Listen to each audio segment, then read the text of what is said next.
yung gulong pa. Hiwi ang higulong kuya. Dapat ato sa nagipabumbahan. Sige, magkuha na lang sa tamagiram na lang sa tanpumba. Pero adjust na lang.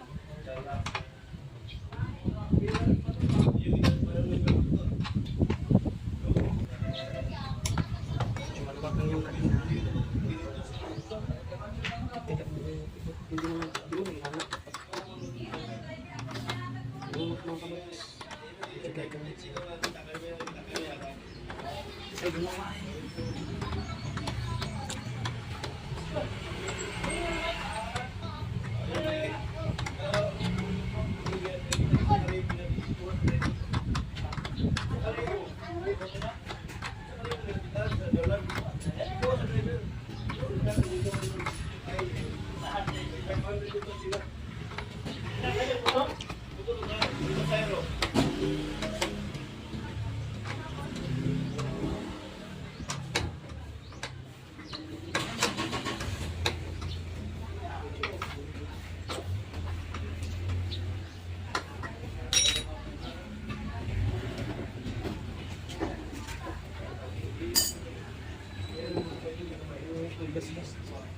Hmm?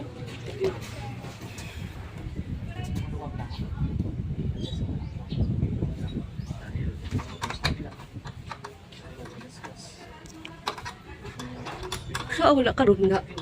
Okay naman. Baka may hangin. Pangunan lang.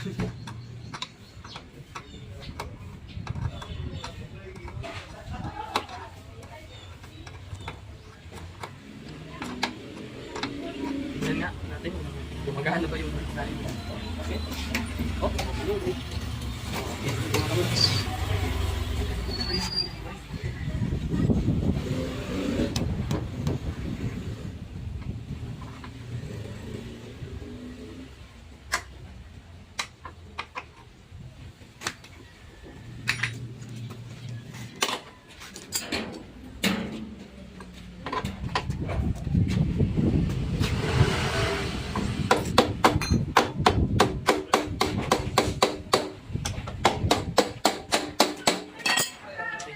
Bigat na sa'yo ah.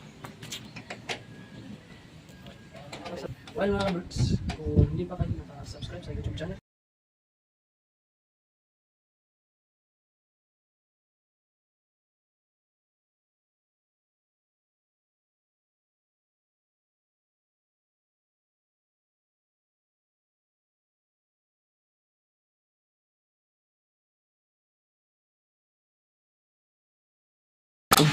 so mga birds, ako lang din po ang nag-aayos kung ano yung sira itong motor ko at palagi naman itong nasisira mga lights.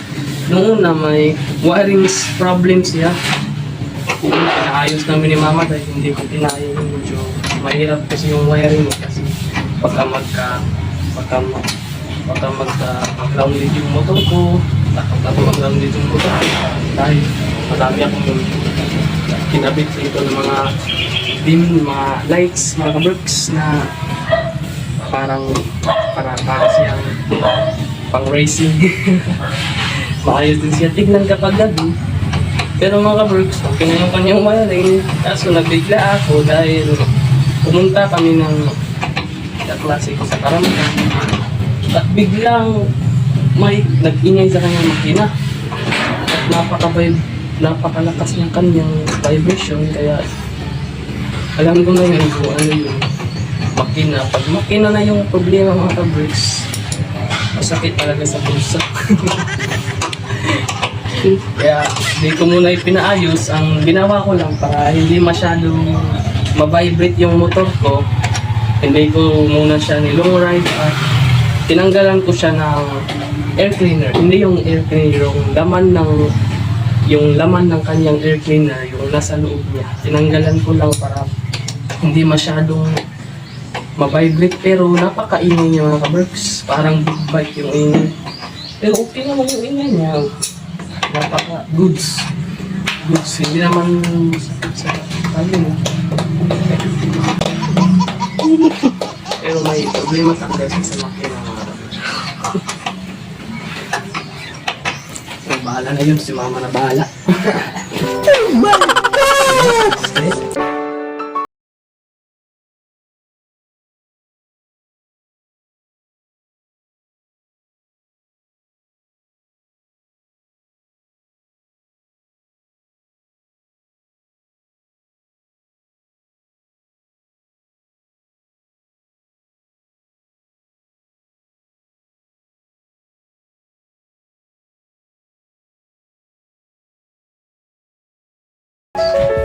Ito yung ginamit ko yung masahan kami ng bearing. Niluwagan ko para makakauwi pa kami. Kaya nakauwi pa kami dahil ito. Wala kaming dalang tools, ito lang. Pero okay naman sila mga kabrods. Niluwagan ko lang yan dahil yung bearing namin uumot. Kami makakauwi, kaya nakauwi pa kami dahil ito. Hindi ko alam anong pangalan ng tools ito. Pero malaking tulong para sa akin. Okay na siya. So mga kabrods, okay na siya. Hugot na lang natin ito. Higpitan. Hindi ba? Higpitan. Ito na lang natin. Ito naman. Ito pasok. Ito sa liling ko. Hindi dinigos ko ng makaasap kabila. Hindi siya rin. Baka kaya ko kasi sa kabila. Hindi mo makakasama sa kabila.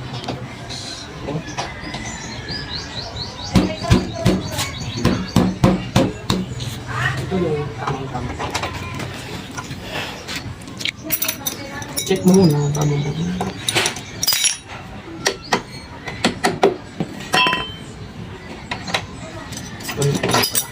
Dapat pala siya yung dito, ha? Siya dito. Natin mo yung mga kabots. Nakakaipat ito. Nakakaipat ito. Ito yung ginamit ko. Mga kabots. Aking tulong to mga kabots. Kaso mo naman straight yung bolt mo. Bolt na lang ito. Lima ka na straight dito na bolt. Ang sakto talagang gamitin ay open at socket range.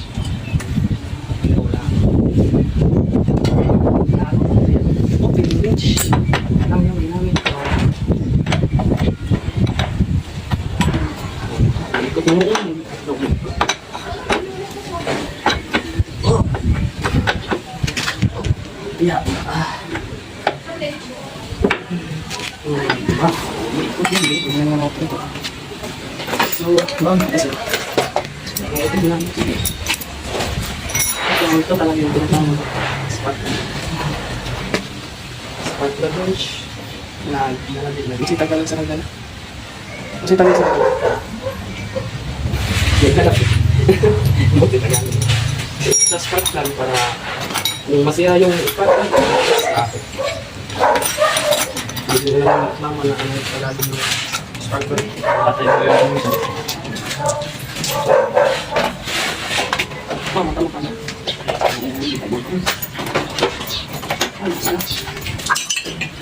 So, okay na. Subukan lang natin mga kabots. Kaso, yung gulong niya flat. Kaya ito, magamit ko na ako.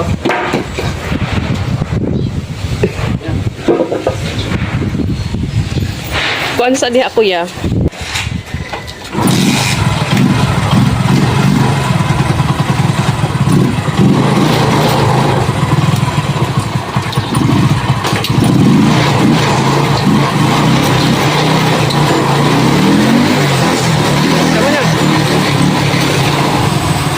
Tama na.